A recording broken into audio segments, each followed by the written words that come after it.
Hello everyone, welcome to TechnoVillage channel, and today in this short video we are going to fix fiveM server not downloading error or fiveM not launching error in GTA 5. So before starting this video, if you are new in this channel, just don't forget to subscribe and let's start our video without wasting any time.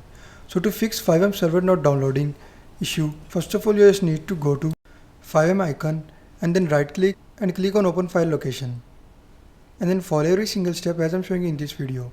Hope so this will fix your issue.